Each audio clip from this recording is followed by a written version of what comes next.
पश्चिम बंगाल की राजनीति में दीदी बनाम दादा एक अद्भुत लड़ाई चल रही है।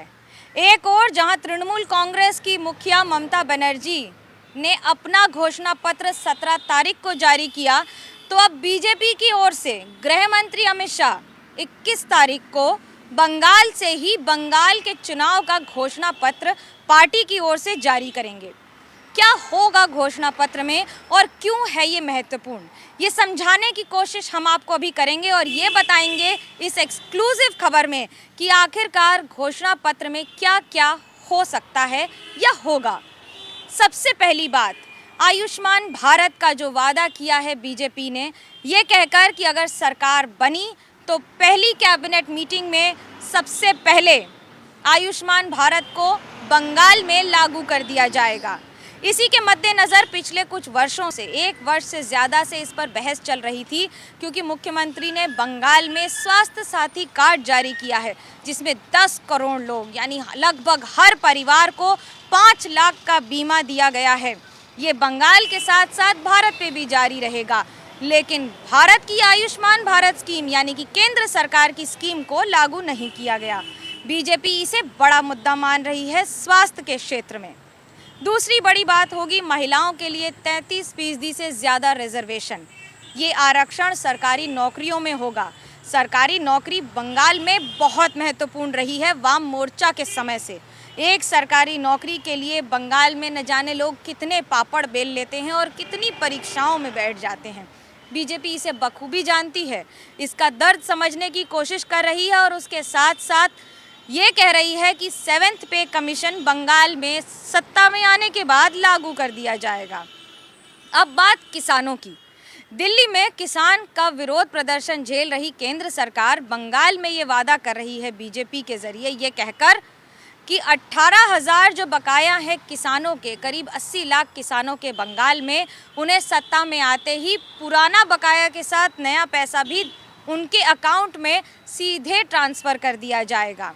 साथ ही साथ बीजेपी ये भी जानती है कि मछुआरों का बंगाल में वर्चस्व क्या है। ऐसे में करीब 4 लाख मछुआरों को 6,000 रुपये प्रति वर्ष देने का वादा कर दिया गया है। जैसे ही सत्ता में आएंगे, मछुआरों के लिए हर वर्ष 6,000 रुपये दिए जाएंगे। इनके साथ साथ बीजेपी अनुसूचित जाति, अनुसूचित जनजातियों के लिए कई बड़ी बातें कह रही है। ये कह रही है कि आने वाले दिनों में अगर सत्ता में आए तो अनुसूचित जनजातियों और जातियों के लिए उनके सारे विशेषाधिकारों को ध्यान में रखते हुए विभिन्न तरह की स्कीम्स लॉन्च की जाएंगी। बच्चों की पढ़ाई से लेकर महिलाओं के आरक्षण से लेकर वो सारी बातों को ध्यान में रखा जाएगा, जिनके चलते बंगाल पिछड़ रहा है। बंगाल में वोटों को या वोट बैंक को अगर कई टुकड़ों में बांटा जाए तो अनुसूचित जाति और अनुसूचित जनजातियों का एक बड़ा वोट बैंक शेयर है। ऐसे में बीजेपी ने यह भी कह दिया है कि अपने घोषणा पत्र के जरिए करीब 100 करोड़ रुपए से ज़्यादा का कोष इनके विकास कार्यों में लगाया जाएगा। बंगाल में शिक्षा नीति लागू की जाएगी देश की, और उसके साथ साथ शिक्षकों के लिए भी बड़ी नौकरियों की जगह बनाई जाएगी।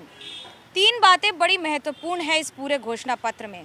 CAA यानी कि जिस पर अभी तक सबसे ज़्यादा बवाल और विरोध प्रदर्शन हुआ है, उसके ज़रिए बंगाल में शरणार्थियों को नागरिकता देने का वादा करेगी बीजेपी। दूसरी बड़ी बात कि आने वाले दिनों में अगर सत्ता पर काबिज हुए तो गंगा सागर जैसे इलाकों को एक बड़े पर्यटन स्थल में तब्दील कर दिया जाएगा।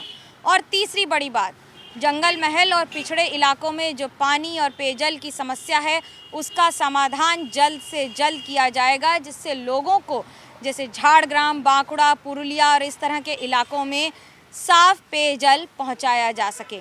लेकिन ये सब वादे और दावे हैं और घोषणा पत्र में लिखे जाने वाली कवायद की वो बातें जिन्हें शब्दों के ज़रिए असलियत में तब्दील करना एक बड़ी चुनौती होगी। कैमरा पर्सन सूरज पांडे के साथ मनोज्ञा लोईवाल, ABP न्यूज़।